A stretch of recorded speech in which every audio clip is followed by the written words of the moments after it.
Salut, ici la brigade de Buzz. Alors là, je suis à Obala et comme vous pouvez le voir, je suis devant le baignetariat où on accuse un monsieur de faire les beignets avec les caca. Si vous voulez savoir ce qui s'est réellement passé dans cette affaire, je vous invite à regarder cette vidéo jusqu'à la fin. Bonjour à tous, j'espère que vous allez bien. Alors, affaire du monsieur qu'on soupçonne de faire les beignets avec les caca à Obala. Si vous voulez savoir ce qui s'est réellement passé, je vous invite non seulement à regarder cette vidéo jusqu'à la fin, mais aussi à la partager au maximum pour permettre à tous ceux qui ont besoin d'informations, tous ceux qui ont soif d'informations, tous ceux qui ont besoin de savoir ce qui s'est réellement passé par rapport à cette affaire, puissent venir prendre la bonne information. Parce que là, je suis à Obala. J'ai fait le déplacement jusqu'ici pour venir non seulement voir le baignetariat en question, et aussi essayer de parler avec les gens qui sont tout autour pour savoir ce qui s'est réellement passé. Heureusement pour moi aussi, je suis allé jusqu'à la brigade parce que comme vous pouvez le voir là, le baignetariat en question a été scellé par la brigade de Bala, par le commandant de brigade de Bala. Et je suis allé jusqu'à voir le commandant de brigade avec qui j'ai eu un entretien d'environ une demi-heure. Il a essayé de m'expliquer ce qui s'est passé, comment est-ce qu'on a interpellé le monsieur, ce qu'on a trouvé en train de faire. Donc, je vais vous dire ce qui s'est passé, enfin la version officielle de la gendarmerie, de la brigade de Bala. Voilà. Donc, ce qui s'est passé, c'est que le monsieur avait l'habitude de faire ses beignets, d'aller au petit matin. Donc, vous savez, comme tout le monde qui a un petit commerce, ils vont le grand matin, aux environs de 5h, 5h30, 6h, pour commencer le commerce. Donc, le monsieur, ce matin-là, il s'est levé, il allait très tôt le matin pour aller commencer à frire ses beignets et à faire son haricot. Donc, il a commencé à faire ses beignets haricots, il a même commencé à vendre, jusqu'à ce que un client est venu. Et le client l'a vu en train de faire caca à l'intérieur de son box. Donc là où il fait les beignets, parce que c'est une maisonnette comme ça, une petite maisonnette. Et à l'intérieur, il a son matériel qui est placé là. Et le gars était accroupi là, en train de faire caca. Donc, il avait déjà eu à servir plusieurs personnes. Et malheureusement, il est tombé sur une personne qui est venue. Il a vu en train de faire ce qu'il était en train de faire, en train de déféquer. Le monsieur a fait demi-tour. Il est allé alerter la gendarmerie. Heureusement, la gendarmerie de Bala, qui a l'habitude de faire les patrouilles de nuit. Vous connaissez les patrouilles de nuit. Donc, les patrouilles de nuit étaient encore de service. Ils n'étaient pas encore rentrés.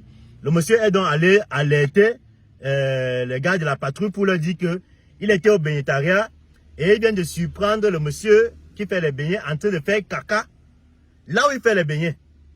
Donc, ce qui veut dire que il était en train de faire les caca pour les utiliser pour ce qu'on a dit là que pratique de sorcellerie pour attirer beaucoup de monde dans son commerce. Donc une fois que la brigade a donc été alertée, ils ont aussi appelé le renfort. C'est comme ça qu'ils sont donc arrivés. Donc la gendarmerie est arrivée sur les lieux. Ils ont commencé à interroger le monsieur. Voilà. Donc le monsieur lui il a fait comprendre que il était sous. Il était sous, ce qui fait que il n'était pas conscient de ce qu'il était en train de faire. Quand il était sous, il a ressenti l'envie de faire caca. Il s'est accroupi là, dans son local là. Il a commencé à faire caca pendant qu'il était en train de faire les beignets. Donc ça, c'est la version du monsieur. Et donc, il fait comprendre qu'il n'a pas fait exprès. C'est parce qu'il était sous, il était inconscient et tout. Mais on se pose quand même la question de savoir, même quand quelqu'un est sous, nous tous on boit le vin, même quand tu es sous, quand tu as envie de faire pipi, bien tu as envie de faire caca, tu as quand même la conscience de savoir que tu peux baisser ta fermeture, ou alors tu peux chercher un coin où tu peux rapidement te mettre à l'aise, même si tu es sous. Bon, bref, ça c'est une parenthèse. Donc, ça ce sont les explications que le monsieur a données à la brigade. Il était sous, il n'était pas conscient. C'est un peu ça. Donc, après ces explications, les gendarmes l'ont arrêté, on l'a amené à la gendarmerie pour l'entendre. Et même là-bas à la gendarmerie, le gars a continué à donner la même version, comme quoi il était sous. Et qu'il n'était pas conscient de ce qu'il était en train de faire. Mais les gendarmes l'ont quand même arrêté, on l'a conduit à la gendarmerie pour besoin d'enquête. Et là-bas, on l'a interrogé, le gars a continué à nier. Il a continué à nier qu'il était sous, il n'a pas fait exprès, il n'a pas l'habitude de faire ça. Donc, les motifs pour lesquels il a été interpellé, en fait, le premier motif, c'est pollution. Deuxième motif, tentative d'assassinat. Bon, le commandant m'a fait comprendre qu'on parle de tentative d'assassinat parce que quand tu mènes une activité comme ça, si c'est que les gens viennent manger chez toi et que tu fais caca là, les gens peuvent attraper le choléra. Voilà. Et tout le monde sait on sait que rares sont les gens qui survivent. Je crois qu'on ne survit même pas du choléra. Donc, si c'est que quelqu'un vient attraper le choléra parce qu'il est venu manger les choses comme ça chez toi, c'est une tentative d'assassinat. Voilà. Il y a aussi l'autre motif, là, activité dangereuse, pratique de sorcellerie et empoisonnement, comme vous pouvez le voir sur le papier du scellé là. Donc, sur le papier du scellé là, c'est écrit pratique de sorcellerie et empoisonnement. Voilà. Donc, le commandant l'a cuisiné, le gars il n'a rien avoué. Jusqu'ici, aujourd'hui même, on l'a déféré à Monatélé. Donc, on l'a déféré au parquet, chez le procureur de Monatélé. Là-bas, le gars va pouvoir aller, enfin, on va le juger. Donc, c'est donc là-bas qu'on saura si vraiment le gars était conscient de ce qu'il était en train de faire. Ou alors, il n'a pas fait exprès, il était sous, comme le midi. Donc, on attend que l'affaire suive son cours. Et la justice de Bala, je veux dire de Monatélé, c'est elle qui saura nous dire ce qu'il en est exactement de cette affaire. Donc nous allons rester à l'écoute pour savoir effectivement quelle est la vérité dans cette affaire du monsieur qui a été accusé de faire ses beignets avec les caca à Obala. Donc, je ne peux pas finir cette vidéo pour essayer aussi de sensibiliser, d'attirer l'attention des uns et des autres. Comme pour dire que, bon, on est au Cameroun, hein, c'est pas la première fois qu'on entend parler de ce genre de choses. De tous, partout où on a grandi, dans les petites villes, même dans les grandes villes du Cameroun, il y a toujours eu des commentaires allant dans le sens où certaines personnes qui font les beignets bouillis haricots là, si ce sont les femmes, parfois certaines femmes qui utilisent souvent, parfois les serviettes hygiéniques déjà utilisées, qu'elles mettent dans le haricot, dans la bouillie pour faire leur pratique là que moi je ne maîtrise pas, afin d'attirer les clients. Donc, si tu vis au Cameroun, tu ne peux pas vivre au Cameroun sans avoir déjà suivi ce genre de commentaires quelque part dans un végétarien de la place où on soupçonne le monsieur ou bien la dame de ce genre de pratiques-là.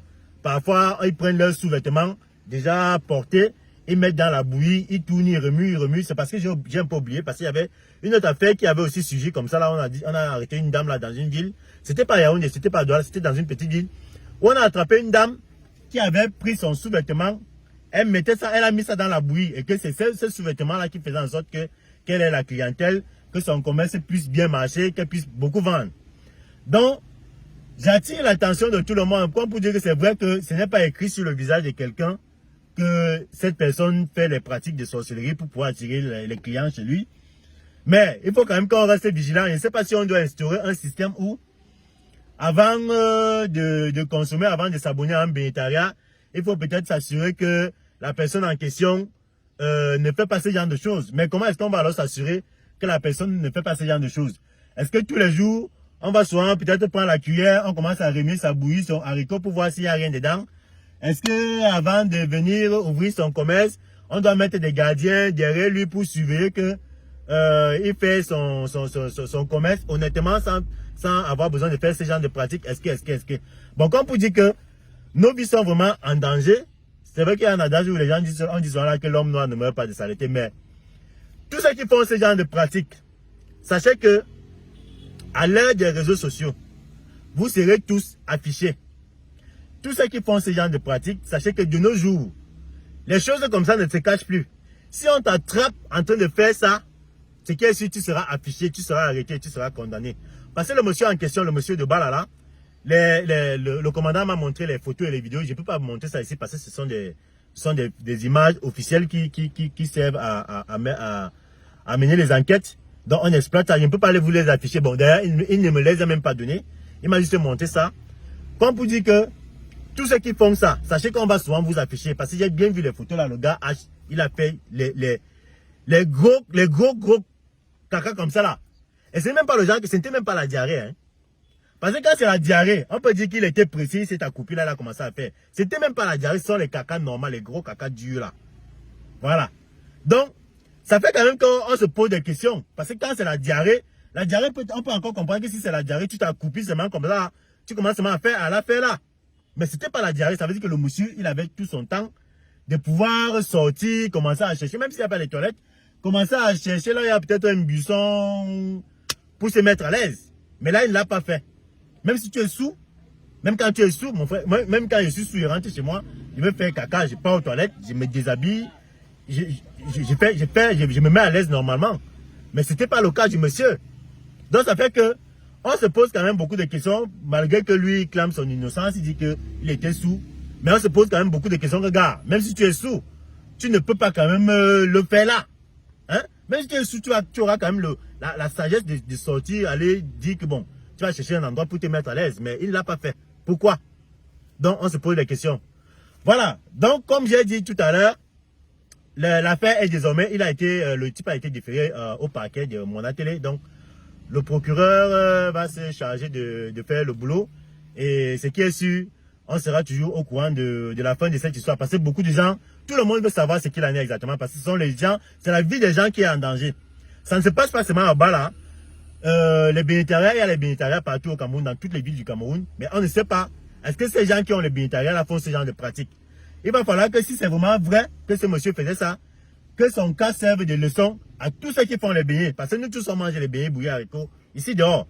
Il n'y a personne qui peut dire ici là qui n'a jamais été au bénétariat. Il y a même les femmes mariées qui n'arrivent pas à faire la cuisine chez elles, qui partent acheter le déjeuner pour toute leur famille, pour le mari, pour les enfants, pour les cousins, les tantines et tout et tout. Donc il y a les gens qui vivent dans les bénétariats. Il faut donc que si le cas du monsieur en question là est vraiment vrai, si c'est vraiment vrai qu'il faisait ça, tous ceux qui font ça, sachez que vous n'allez plus vous cacher pour longtemps. Qu'on va tous vous démasquer et vous traduire en justice. Voilà. En attendant, qu'est-ce qu'on va dire? Que Dieu nous protège. Tous ceux qui ont déjà eu à consommer involontairement ce genre de choses, vraiment, que Dieu nous protège. C'est ainsi que prend fin cette vidéo. On se dit donc à très bientôt pour la suite de l'affaire. Voilà. OneXBet. Inscrivez-vous en utilisant le code promo BRIGADE et bénéficiez d'un bonus de 200% lors de votre premier dépôt. Faites ensuite vos paris et gagnez facilement votre argent.